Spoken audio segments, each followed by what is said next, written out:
Le plateau s'est reconstitué avec mon cher... C'était déconstitué totalement. Il sait.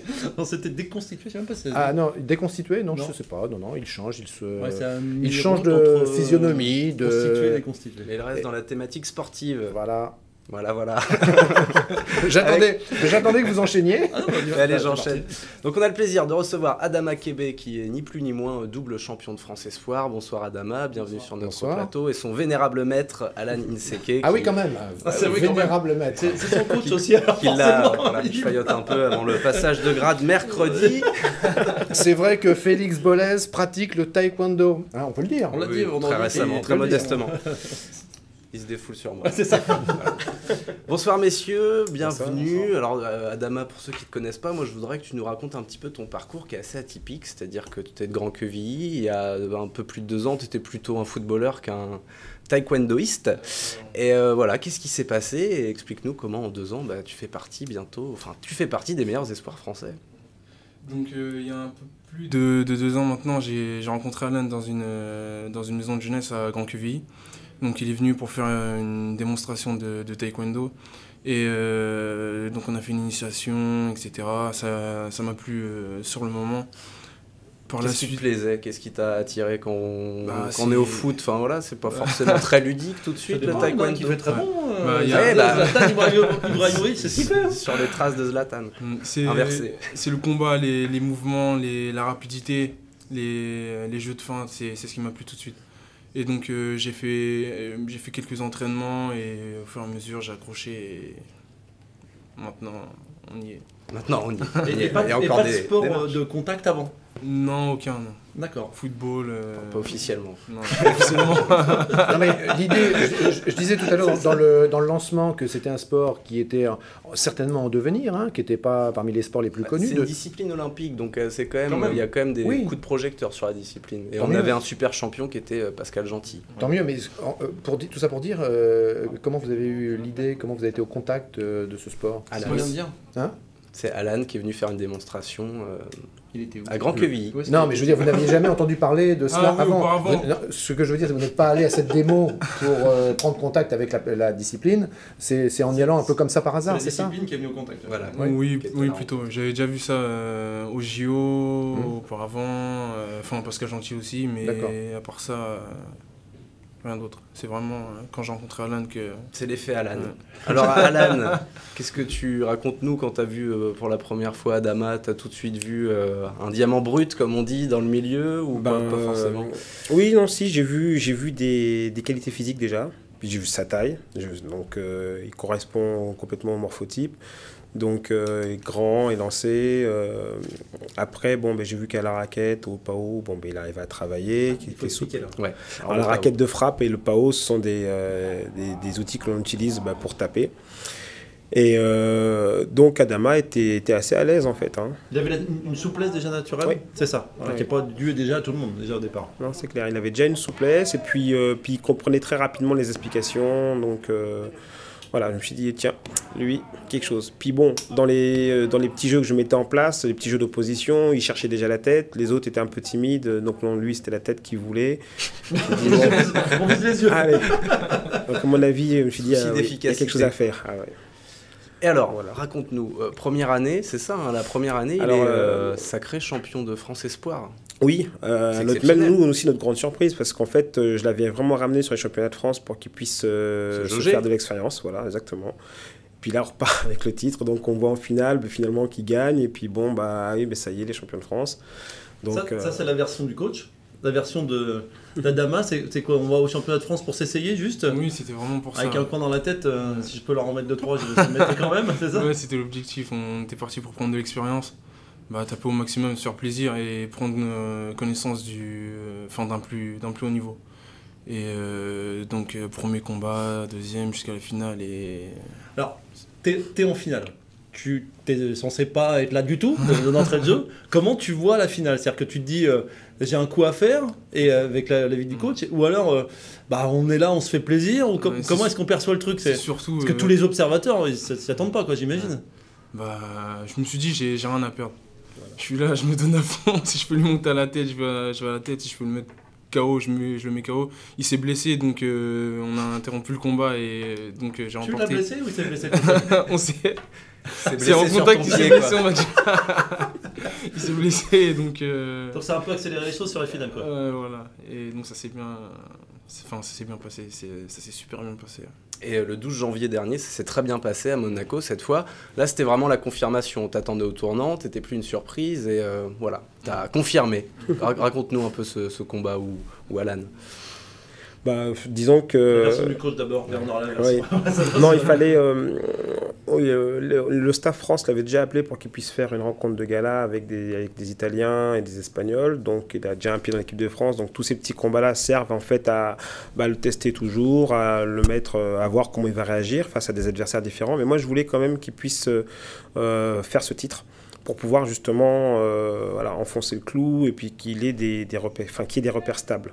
Là, championnat de France Espoir, j'espère un podium aussi pour les France Seniors, mais tout ça, c'est des cartes qui sont importantes pour sa carrière après au niveau de l'équipe de France, quoi. Parce qu'on se rappelle bien l'année dernière, sur les seniors, ça a été vite fait dans le mauvais sens, quoi, finalement, c'est ça? Non, même pas, il a perdu au pied du podium. Il a perdu en quart et par manque d'expérience, il s'est pris un coup de pied tout bête, après il manquait de cardio. Enfin. Il est encore dégoûté de... Ah bah oui, parce que là j'ai eu du mal à le tempérer parce que son premier combat il le gagne 20-8, le deuxième 20-0 en finale. J'ai dit mais t'as pas besoin de cartonner comme ça. Il fait non mais je veux que ça aille vite là. Je fais donc... Pas de temps à perdre.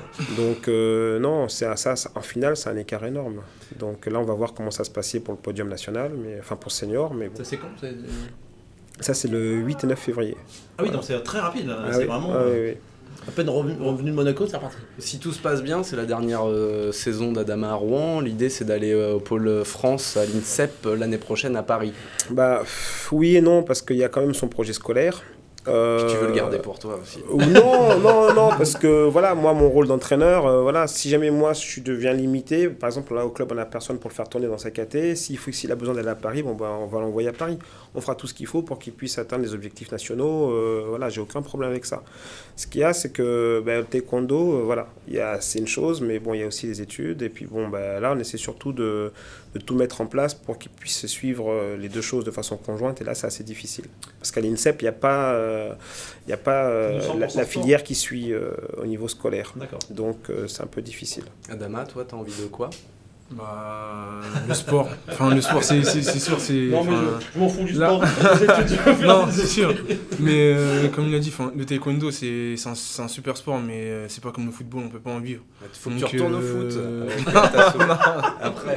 Non, c'est le plaisir d'avoir, mais les études, c'est primordial. Parce que sinon... Mais tout de même, le taekwondo, c'est... Il y a un équilibre entre deux. C'est-à-dire que dans 2 ans maintenant, en 2016, c'est Rio, c'est jouable. C'est gérable ou c'est Jeux Olympiques Là, il est considéré comme, par le SAS France comme athlète à fort potentiel. Tous les athlètes qui ont cette dénomination-là, entre guillemets, sont potentiellement... sont suivis, mais ça veut dire aussi des finances aussi, souvent en général. Oui, mais bon, après, là, c'est au niveau de la fédération que ça se joue. Hein. Nous, après, bon, c'est sûr, il a des bourses en tant qu'athlète de haut niveau, vu qu'il est sur les listes. Mais non, il y a tout un suivi qui est mis en place par la fédération. Donc pour l'instant, oui, si jamais là, il le sélectionne dès maintenant, c'est aussi pour préparer les Jeux, d'une certaine manière. Il reste prudent, le coach. Hein. Faut, parce la que grosse tête, ça va tellement vite. Hein. Le haut niveau, on y est aujourd'hui, demain on n'y est plus. Hein. Une blessure ou finalement une détection qui se passe mal. Dans les Jeux Olympiques de Londres, il n'y avait pas eu cette histoire. Si, avec une Française, avec Gladys Epang, c'est ça. qui a eu une maladie qui s'est révélée au moment des Jeux, et donc ils ont été obligés de mettre quelqu'un au pied levé. Tu sais bien débrouiller, c'est mes souvenirs sur moi, qui a eu une médaille de bronze, c'est ça, au taekwondo. En tout cas, le potentiel est là. En tout cas, il est là, donc il faut le travailler, le bichonner. Voilà. Alan Inseke, vous avez en face de vous, bien sûr, quelqu'un qui travaille à la télévision, qui est journaliste et rédacteur en chef d'LCN, mais je l'ai dit tout à l'heure, qui fait du taekwondo. Qu'est-ce que vous pensez de ce garçon sur le lieu des exploits ? Félix, il est... comment dire ? J'aime bien Félix parce qu'il a ce petit côté un peu explosif. Ça l'énerve très vite quand tu ne réussis pas quelque chose. Ah. Donc moi, il est persévérant. Donc, puis en général, il écoute beaucoup les conseils. Les garçons, en général, préfèrent taper fort, les boum-boum. Lui, non. Non, du tout. Non, non, il est explosif, il aime bien et je pense qu'il sait que les conseils que je lui donne peuvent le faire progresser. Donc, Est-ce que vous vous souvenez, Merci, Félix Alan. Félix, Tu reviens quand tu veux. bah, ça aurait pu être pire, hein. Ça aurait pu être Oui, pire. c'est vrai. Ils se sont peut-être entendus avant, hein, mais bon. En revanche, Félix, est-ce que vous vous souvenez de vos tout débuts en taekwondo? Oui. Oui? Eh ben écoutez, on va les regarder ensemble. C'était le tout début. Ah ouais, pas mal. On est content de l'avoir, le Pao. T'arrêtes, à toi Dama, 2, 1, 2, à toi, 1, 2, 3, ah on s'en fout pas, 1, 2, 3, 4, voilà, 1, 2, 3, 4, 5, voilà, hop, 1, oui, voilà, super. Hey, ah, voilà, je l'ai vu frémir là-bas derrière. Voilà, vous voyez, ce sont les mêmes. C'est toujours intéressant de voir Merci les Lucie mêmes. Griset. Les mêmes. Les mêmes. Oui, c'est un peu les casseroles. Hein. J'adore. C'est vrai que je comprends Arthur d'ailleurs dans Les Enfants de la Terre qui dit oh là là, j'ai quelques images de vos débuts. Je vais vous les montrer. C'est très agréable, très agréable. Si vous fouillez bien, vous pourrez trouver de la musique. Hein. Bon. En revanche, ouais, c'est amusant d'ailleurs de voir les trois ici sur le desk et puis de les voir en même temps en action. C'était déjà pas mal les débuts. Hein. Alors, si on veut revoir d'ailleurs, si vous êtes intéressé par revoir, c'était dans un sujet d'ailleurs qui s'appelle Comme nous. Ça se trouve sur le replay du site. Mais oui, non mais le sujet Oui, le sujet se trouve sur le replay www.lachaînenormande.fr. Vous cherchez Comme nous et c'est un sujet qui était sur Grand Quevilly. Vous retrouverez l'intégralité de sujets de présentation du taekwondo qu'avait réalisé Félix. Voilà messieurs, c'est très bien. Merci beaucoup pour toutes ces explications. Et puis on suivra ce sport, on suivra bien sûr vos exploits. Puis nous ici, un peu en interne, on suivra aussi ceux de Félix. Voilà, c'était la fin de cette séquence sportive.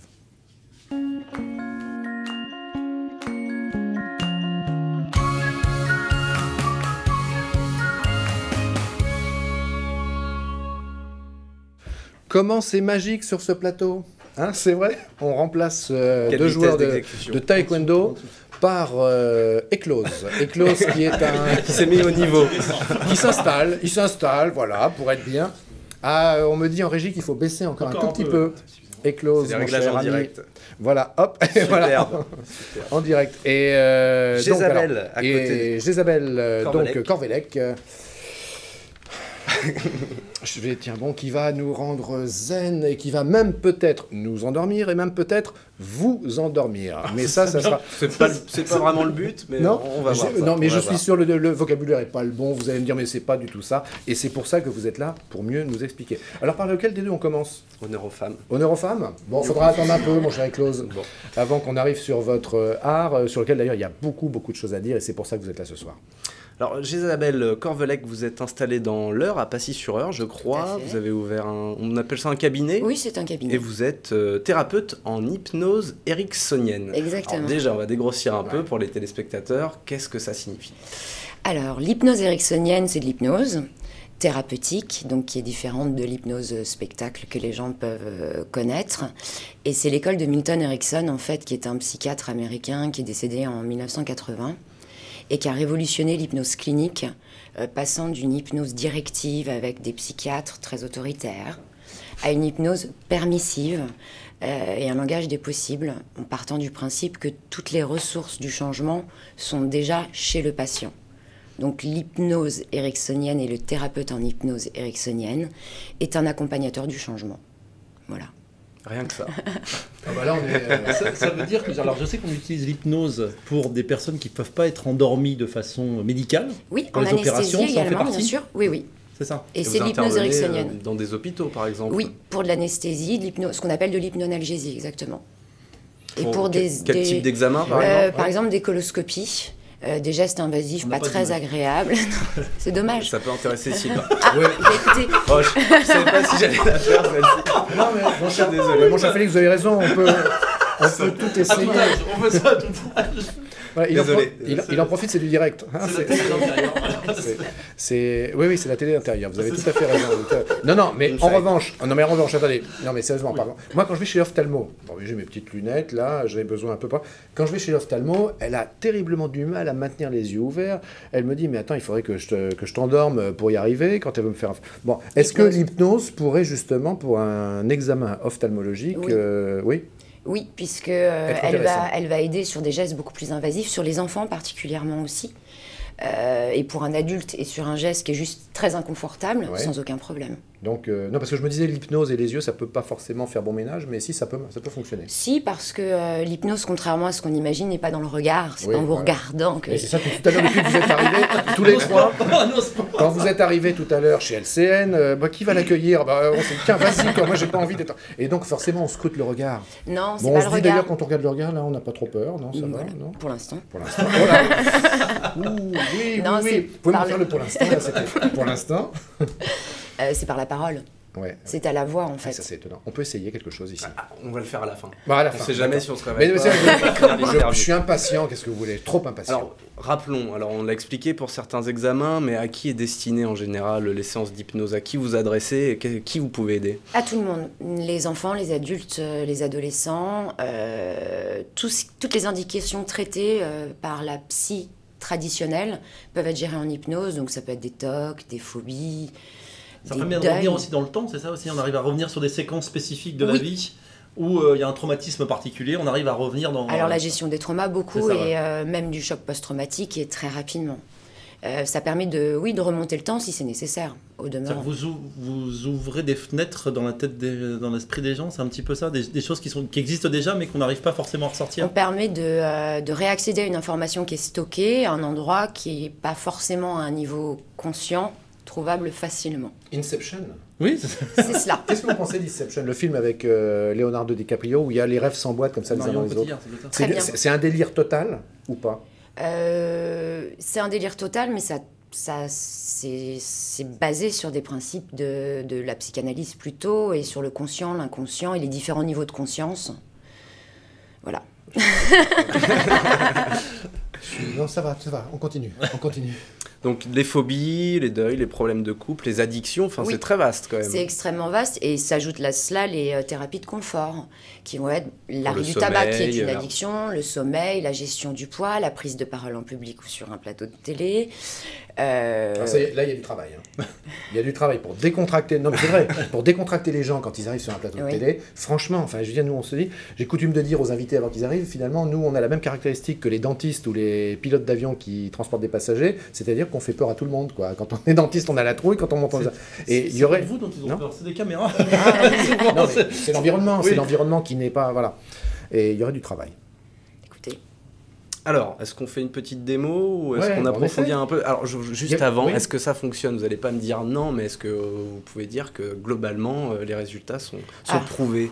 oui, les résultats sont prouvés par des imageries médicales, par des tests en double aveugle. Il y a énormément d'études scientifiques qui ont été menées sur l'hypnose qui prouvent son efficacité sur des indications bien spécifiques. Ça va des problèmes de peau à l'anesthésie. L'anesthésie et l'hypnonalgésie étant quand même une preuve patente que cela fonctionne. Cet été, en France, il y a une greffe de peau sous hypnose uniquement. C'est un niveau d'anesthésie extrêmement Ça va profond. venir, ouais, c'est clair. D'accord. Il y a une personne de l'équipe, excusez-moi, Félix, il y a une personne de l'équipe d'LCN tout à l'heure, avant que l'émission commence, qui me dit ah moi j'ai pas envie d'être anesthésié parce que je sais pas, je crois que le cerveau, une fois qu'on a été anesthésié une fois, va conserver quelque chose et j'ai pas envie de ça. Qu'est-ce que ça veut dire quoi ça?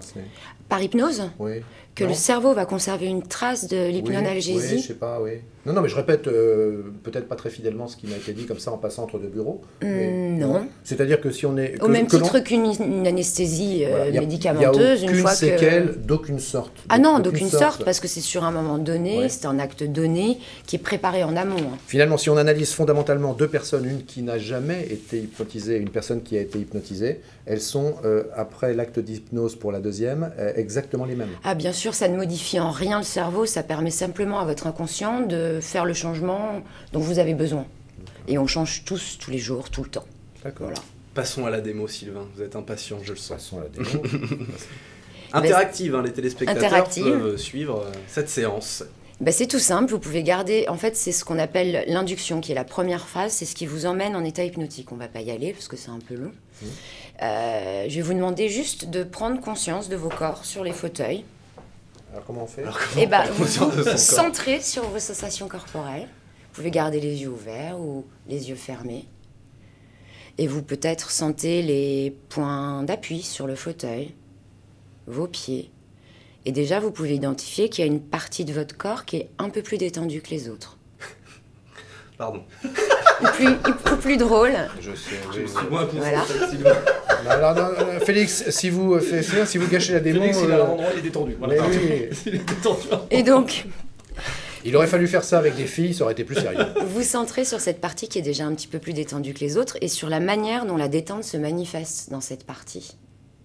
Est-ce que ce sont des sensations de chaleur, de fraîcheur, de légèreté ou de lourdeur? Et du coup, s'il y a une partie beaucoup plus détendue que les autres, il y a une partie beaucoup plus tendue que les autres. Et de la même manière, essayez de trouver, d'identifier cette partie qui est beaucoup moins détendue que les autres. Et de la même manière, vous vous centrez sur les sensations de cette partie.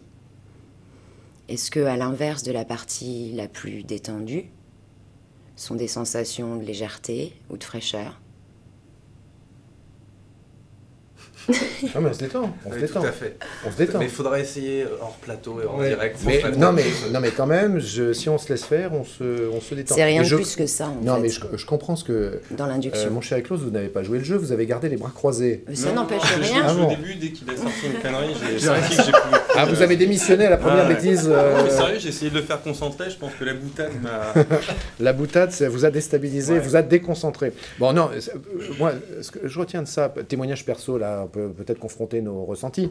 Je comprends ce que vous avez dit lorsque vous dites ça passe finalement peut-être beaucoup plus par la voix que par le regard. Oui. Parce qu'effectivement, si on se laisse vraiment aller en essayant de jouer le jeu, on sent que voilà, il y a une espèce d'état second qui peut commencer à venir. Hein. Vous l'avez senti un petit peu? Les premières secondes.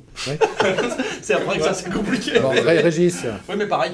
oui. Pareil, c'est au moment début. où c'est parti. En fermant les yeux, je pense qu'on se coupe Oui. un peu de l'environnement. Ça peut Je pense être. que Non, Il c'est. n'y a pas de règle, en il y a fait. pas de Ce qu'il y a règle. de plus confortable pour vous, Oui, voilà. yeux ouverts, yeux fermés, peu importe. Est-ce que L'essentiel, oui. c'est de se centrer, dans un premier temps, c'est vraiment la première phase, hein, ce qui va amener à l'état hypnotique, sur les sensations agréables du corps ou autre chose. Et ensuite, après, on se balade, on voyage. On fera un J'ai testé l'hypnose à Ah oui, passer sur. ouais, ouais, ouais. si Oui, non, vous mais voulez dans des bien. conditions... Bah, nous, en tant que cobaye, quoi, dans entre des guillemets, parce conditions que j'imagine beaucoup vos plus idéales. patients. Oui.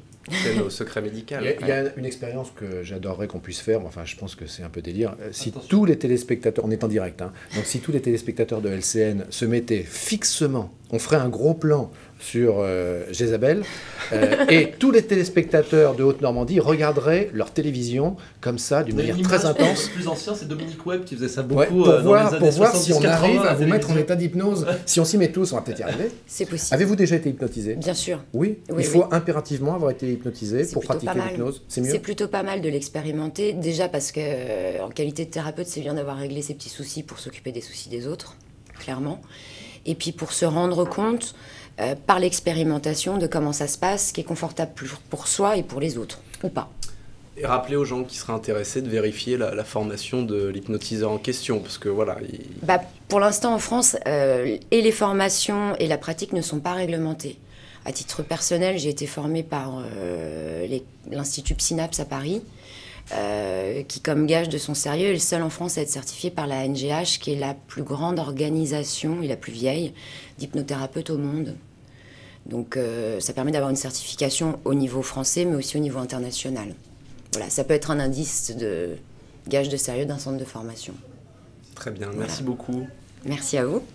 Voilà, on va voir si votre voisin de droite a gardé toute sa lucidité après cette séance de décontraction. C'est maintenant.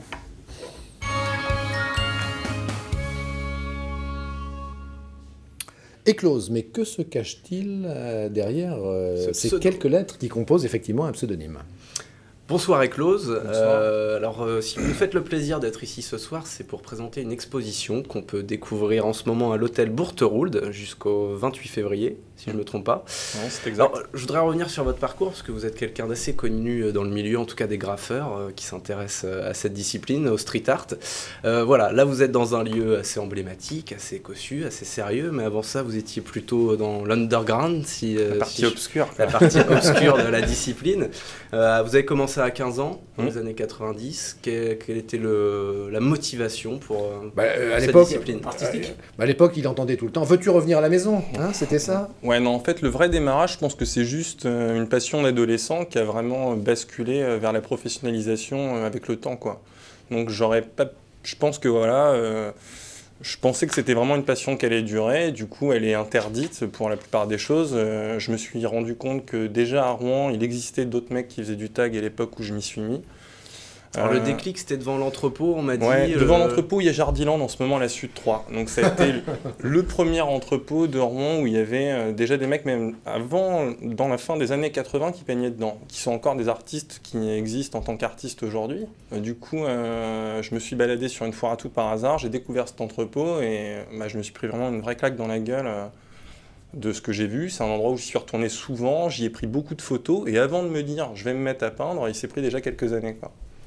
D'accord, l'inspiration, qu'est-ce que vous faisiez justement comme création sur ce type d'entrepôt? Il y a vraiment des règles et des codes dans le graphe, du coup, c'est choisir un pseudonyme et déformer les lettres de son pseudonyme pour que ça en devienne illisible. Ça, c'est la base déjà. Ouais, voilà. Ça. Donc ça déjà, ça met un peu de temps à comprendre et tout, et c'est vraiment un monde dans un monde, un peu d'égocentrique où seuls ceux qui sont dedans se comprennent.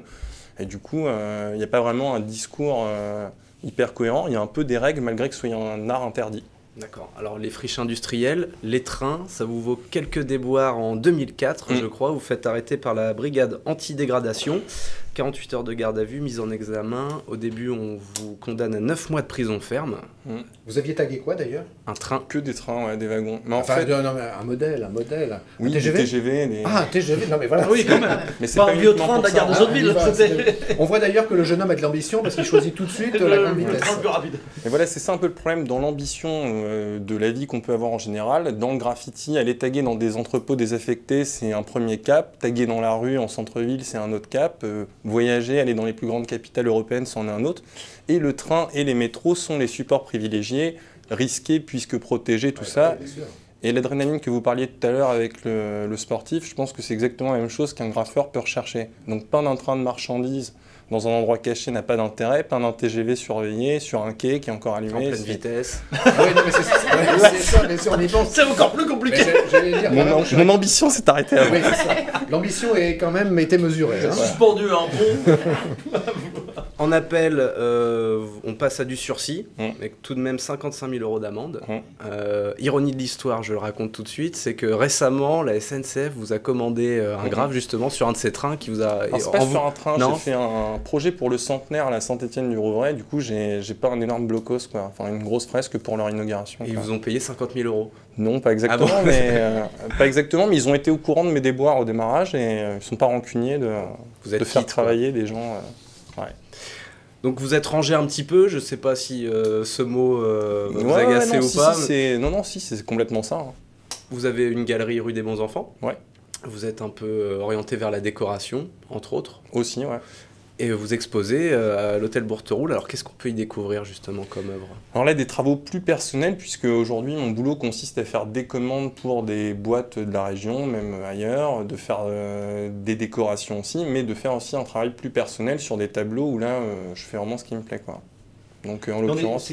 Tout est à la bombe? Ouais, tout est à la bombe. D'accord. Ah non, mais c'est impressionnant. Oui, c'est ça, c'est ça. J'ai eu l'occasion de voir Eclose travailler sur une fresque à partir de zéro, et on se dit, mais ça va faire quoi? Et ça marche, quoi. C'est étonnant.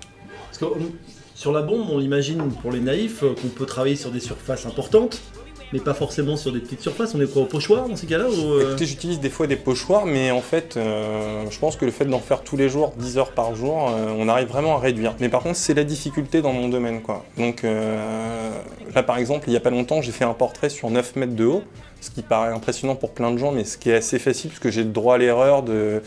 Et là, oui, la on n'est pas dans la minutie voilà. absolue, c'est ça. Mais tous les ans, j'arrive à gagner en réduction, et du coup, j'arrive vraiment à peindre petit maintenant.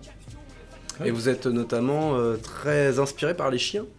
Oui, bon là c'est vraiment une nouvelle rencontre. J'ai rencontré un mec dans la région qui fabrique des objets en résine, qui a un boulot alimentaire dans le sens où il bosse pour des entreprises, mais 2 mois par an, il se dégage un peu de temps pour faire des créations un peu plus artistiques et faire des partenariats. Donc c'est vraiment l'occasion d'avoir rencontré quelqu'un qui m'a fait faire ça. Mais je fabrique pas, hein, je customise. Bon, en tout cas, c'est quand même quelqu'un de tout à fait atypique, hein, vous l'avez dit, Félix. Moi, un jour, j'ai eu l'occasion de descendre dans votre sous-sol. J'ai vu que vous y séquestriez un extraterrestre.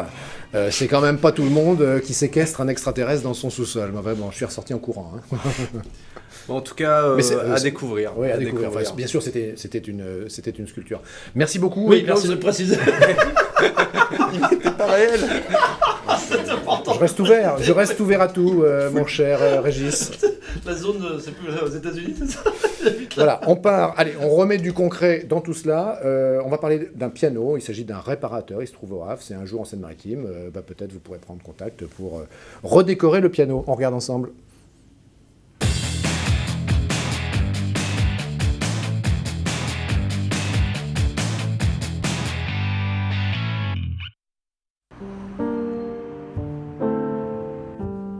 J'ai créé mon entreprise en 1995, donc je vais fêter les 18 ans de l'entreprise en 2013. J'ai commencé par la restauration, les accords chez les particuliers, et puis je suis très vite venu à continuer la restauration, mais à faire aussi la location pour les concerts. Je travaille sinon depuis 1978 dans ce métier-là.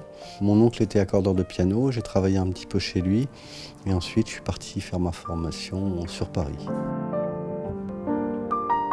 Je fais partie d'une association qui s'appelle Europiano France, où on a une charte de qualité. Il faut savoir qu'un piano est constitué d'environ 3500 pièces, qui a entre 220 et 240 cordes, 85 ou 88 notes, et environ entre 12 et 15 tonnes de tension. Toutes ces pièces mécaniques doivent être ajustées et alignées par rapport au plan de cordes et donc réglées convenablement. Une restauration ou même un piano neuf ou récent demande un entretien d'accord pour la justesse, mais aussi de travail sur la sonorité pour l'harmonisation et de travail du toucher au niveau des réglages mécaniques pour que tout fonctionne convenablement.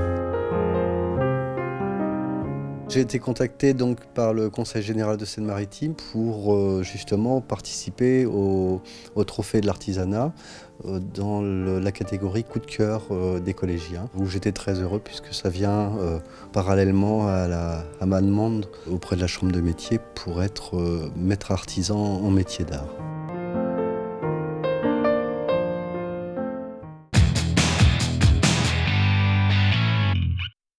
La quotidienne sur LCN n'est pas encore tout à fait finie. Il nous reste encore un beau sujet à vous présenter. Félix. Vous vous rappelez de Normandie Market qu'on avait déjà évoqué il y a quelques semaines? Bien sur sûr, ce c'était plateau. à l'époque de Noël, c'était au Doc 76 et c'était tous ces producteurs locaux artisanat qu'on pouvait aller rencontrer et qui occupaient tout un espace artisanaux. Oui, c'est mieux. Normandie Market reprend. Réglez vos comptes après. Normandie Market reprend du service. Régis 1, Sylvain 0. Je garde la mémoire, mon cher Régis. Ah, mais il n'y a pas de souci. Pour en parler, Philippe Varin, le directeur des Doc 76, bonsoir à vous, bienvenue sur ce plateau. Bonsoir. Et Sonia Paul, peintre, qui a notamment organisé cette exposition Doc 76. Alors, Monsieur Varin, déjà, pourquoi s'être orienté vers la peinture après les marchés Vous parliez de Normandie Market, c'est exactement dans l'esprit de ce qu'on évoquait il y a quelques temps, et c'est continuer dans le même sens, c'est-à-dire c'est le marché normand, pour parler un peu français, tout ce qui vient de Normandie, essayer de montrer tout ce que les Normands sont capables de faire de très beau, de qualitatif. Donc c'était l'alimentaire, les producteurs de Normandie. Aujourd'hui, c'est les gens qui produisent la peinture, la sculpture également, on s'en en parlait aussi. Et donc, ils se sont réunis sous l'autorité de Sonia à côté de moi, donc au Doc 76, dans le même lieu, et on a gardé le même nom. Rappelons le lieu, ex-Virgin. Tout à fait, ex-Virgin, au niveau 1 du centre, afin d'utiliser cette surface au mieux dans l'attente de sa fonction finale que l'on connaît tous. Et vous espérez surfer sur le succès des producteurs locaux, ça a été et vraiment ça continuera une grande encore, réussite. puisque demain, il y aura d'autres expositions sur d'autres thèmes, on ne va pas les évoquer maintenant, mais ils sont bien avancés pour certains d'entre eux, qui sont après la peinture, mais la peinture ira jusqu'à fin février, au moins. Alors, 1er mars, je crois, fermeture. 1er mars. Voilà. C'est facile. C'est pas fin février, c'est le 1er mars. Alors, Sonia Paul, racontez-nous comment vous êtes lancée dans cette aventure et qui vous avez convié à participer à ce Normandie Market. Est-ce qu'on est vraiment dans des styles de peinture très variés? Oui, alors j'ai été conviée aussi par vous, par la chaîne normande en fait, et avec votre partenariat. C'est pour ça que je posais la question. Voilà, grâce à Monsieur Varin également. Et puis ensuite, j'ai de mon côté contacté quelques amis peintres, tous normands et sculpteurs, qui m'ont aidé à monter l'exposition en fait. Ils vivent tous en Normandie? Ils vivent tous à Rouen. Mais il y a des Russes, il y a une Russe. Voilà, Nadège Damouli qui est russe, il y a des gens qui viennent un peu de partout, mais on vit tous à Rouen ou aux alentours en tout cas. Alors, quel style? Oui, bah voilà, c'est ce que j'allais dire. Quel style on peut découvrir? Alors, il y a un peu tout. Il y a de l'impressionnisme, l'école de Rouen avec Jean Kéméré, Nadège Damouli, qui est une peintre russe qui est cotée dans la région et un peu partout. On va retrouver également Jean-Claude Lenormand, Laurent Lacave, qui lui fait du portrait, en fait, sur place. Ce qui est aussi intéressant de voir avoir travaillé. On sera plusieurs également à peindre sur place. Je pense que Jean Kéméré en fera partie, moi également. Vous avez... C'est le sport, votre spécialité? Moi, c'est le sport. C'était d'ailleurs les beaux golfeurs qu'on a vu passer tout à l'heure. Oui. J'ai vu du hockey, on a vu des golfeurs en plein drive. Voilà, c'est moi. Ah bah écoutez, je vais vous poser la question de savoir qui fait ces tableaux, qui m'ont attiré la rétine. Vous avez fait notamment la fiche des 24 heures motonautiques. Tout à fait, il y a 2 ans. C'était des bateaux qui passaient sous le pont, exactement. Avec la grosse horloge derrière. Voilà. C'est ça. Voilà. Alors, qu'est-ce que vous attendez de cet événement? Une rencontre même Oui, avec les gens. Déjà, c'était très sympa aujourd'hui. Rien qu'aujourd'hui, on a installé, c'était pas parfait, mais les gens sont venus, on répond à leurs questions. Et pour mieux les accueillir à partir de demain. Voilà. C'est s'adresser à un public différent. On imagine que les gens qui viennent au Doc 76 ne cherchent pas toujours une rencontre artistique, entre guillemets. Pour Monsieur Varin aussi, c'est un beau challenge. À la fois pour les peintres, je crois, et à la fois pour nous. Hein. C'est pas non plus un lieu habituel, et c'est pas non plus le genre de boutique, on va dire, qu'on le reçoit beaucoup. Mais non, mais très clair. Et quelque part, on surprend, réellement en apportant cette nouveauté, en apportant ce nouveau regard sur la Normandie, plutôt qu'apporter que des enseignes.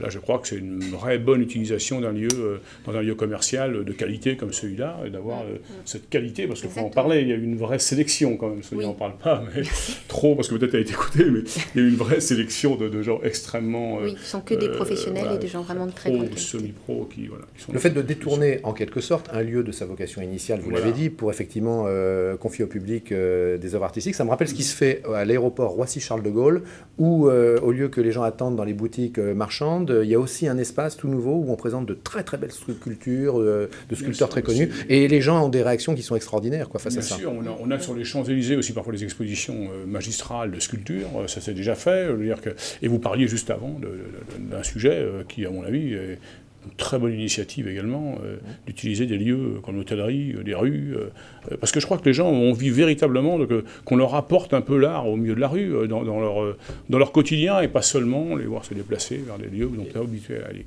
Il y a une certaine pudeur. Certaines personnes se disent que c'est pas destiné à eux, qu'ils n'iront pas de même dans une galerie. Moi, après 20 ans de centres commerciaux, je me suis aperçu toutes les expositions qu'on a pu faire, j'en ai fait à Paris, j'en ai fait ailleurs, souvent on fait découvrir d'ailleurs un nouvel art, ou par exemple l'opéra, tout simplement, on a vu les gens découvrir le chant de l'opéra ou l'opérette parce qu'ils l'ont entendu dans un centre commercial au départ, ils sont devenus amoureux de ça.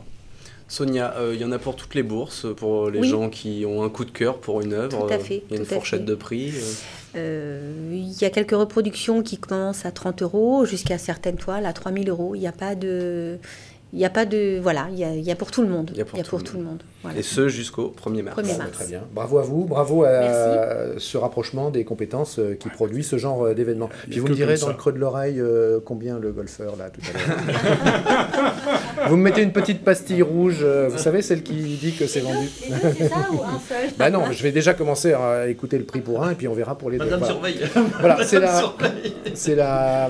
Merci beaucoup à vous. Merci. Juste pour Monsieur Varin, le prochain Normandie Market, vous avez une petite idie de ce qu'on pourrait y découvrir en exclusivité? Il y a quelques sujets qui sont dans les tuyaux, comme par exemple, allez, je le lâche, directeur de l'opéra peut-être, on aimerait beaucoup sortir les costumes de l'opéra. Voilà. Très bien. Ah bah ça serait une bonne idée. Très belle idée également. Ah oui, voilà. Magique. Ouais. Magique parce qu'on les voit pour les offrir au plus ailleurs que sur scène en général.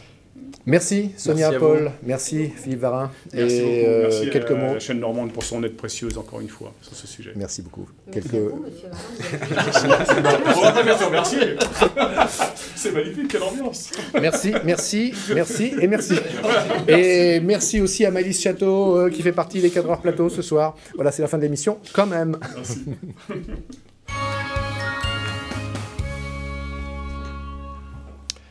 À suivre sur LCN, eh bien, juste après la quotidienne, il s'agira d'Attitude, le magazine préféré de Régis. On y parlera de l'histoire du snowboard. Ensuite, à 19h40, il y aura du hockey. C'est le match Rouen-Gap, qui était le match de samedi. C'est ça, Hein, défaite, 3-2. voilà. Donc forcément, un match, beaucoup le hockey sur le un match inédit donc, à voir sur LCN à 19h40. Et puis à 21h, oui, ça sera du patinage artistique, le gala de Vaujany. On vous le recommande, il y aura des patineurs très connus, notamment par exemple Surya Bonelli. Demain, nous recevrons Jean-François Bure, le candidat UMP à la mairie de Rouen.